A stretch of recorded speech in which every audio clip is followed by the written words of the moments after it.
focaccia pizza. I wanna get some lukewarm water, and that's specifically so that the yeast has something to bloom in. But first, we're gonna put together our wet ingredients. So to this 1 1/4 cups, just a teaspoon of honey and 3 tablespoons of olive oil. We're gonna save the rest of the olive oil for later. I'm just gonna give this a quick stir. Okay, that's all ready to go, so let's get the dry ingredients ready. We got some flour here, not just any flour, we got bread flour. The bread flour has a higher amount of protein than regular all-purpose flour, and you need a higher amount of protein to produce gluten. The gluten is what gives the bread structure, and that's what you want in this dough. There's 1. We need 3 1/2 of these. 2, 3, and then we need the 1/2 cup. There we go. Okay, we have our 3 1/2 cups of flour. I really am so excited about this particular recipe. I love making focaccia. You use a lot of olive oil. So it's got this beautiful crusty outside and the super tender inside. It is spectacular. And there's a restaurant in California that used to be right down the street from us. It is no longer there. And it's called Valeries. They make this pizza that really does remind me of a focaccia pizza. It's crispy, it's gooey, it's a little bit of a thinner crust. We're putting 1 1/4 teaspoons of instant yeast, some salt, 1.5 teaspoons. So I'm gonna whisk these guys up a little bit, just mix it all together, and then get our wet ingredients in. The honey and the lukewarm water is gonna help activate the yeast. I'm just mixing this until it gets a little shaggy and you can see it start to happen. And I wanna make sure that all the liquid gets underneath, because when it comes to a dough hook, it can't really get way underneath, so I'm just giving it some help. Now let's get over to the dough hook and let the dough hook do all the work for about 3 minutes. There we go. So let this do its job. You can already see it's really grabbing it because we gave it a little help. Now I'm gonna get the sheet pan ready. 1 sheet pan. We want the pizza to fill this sheet pan, but not yet. It's gotta rise for about 2 hours first. We'll get the rest of the olive oil right on here.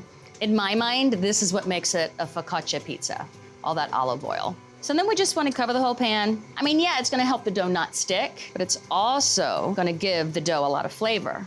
Oh, our dough looks really beautiful. Beautiful. Now it does look a little sticky, so I'm gonna put a little bit of flour on my fingers just to help me get it on to the sheet pan. Look, it comes right off. Lovely. Okay, now you just wanna spread it out a little bit. You don't need to spread it out to the sides. You need to give it some time now to rest and to rise. So what we're gonna do is grab the other sheet pan, put it right on top, invert it. Ta-da! Now we're gonna let it rest for 2 hours. See what's happened. Yes! Looking good. So what we're gonna do now is put our fingers into the olive oil, and then we stretch and coax the dough to the edges.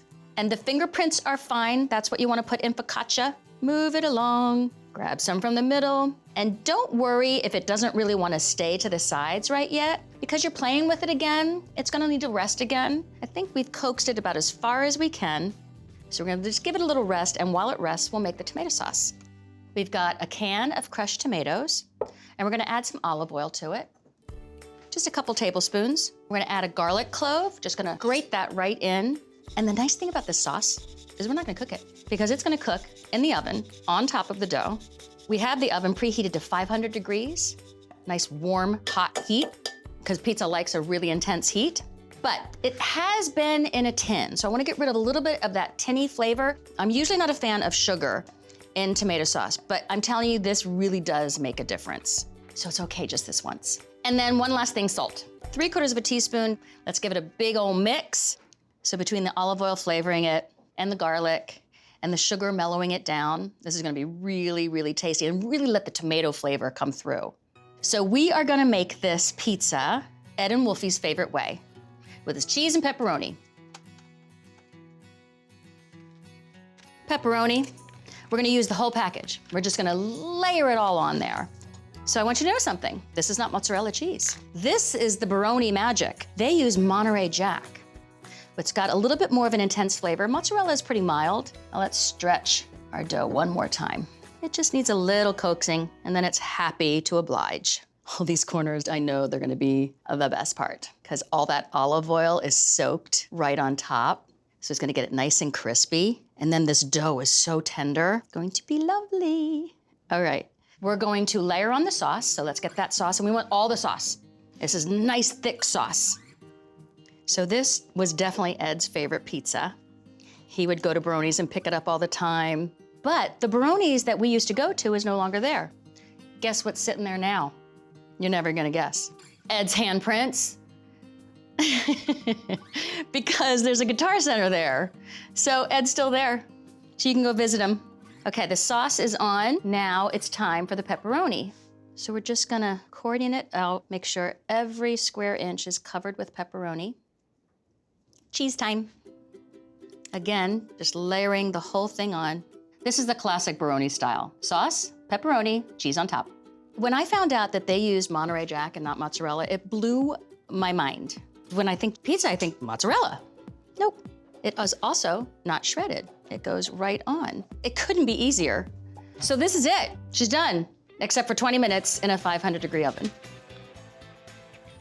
It looks so beautiful and it smells even better.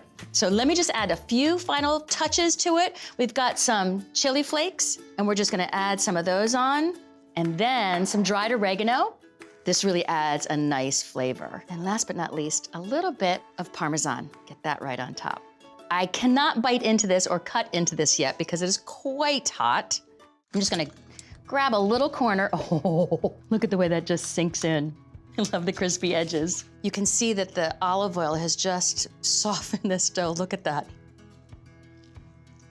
You guys, it's the dough, it's the olive oil, it's got this crispy crust. Look at how beautiful and tender that dough is. I know my fingers are getting a mess, but I just want you to see it and see how amazing it is.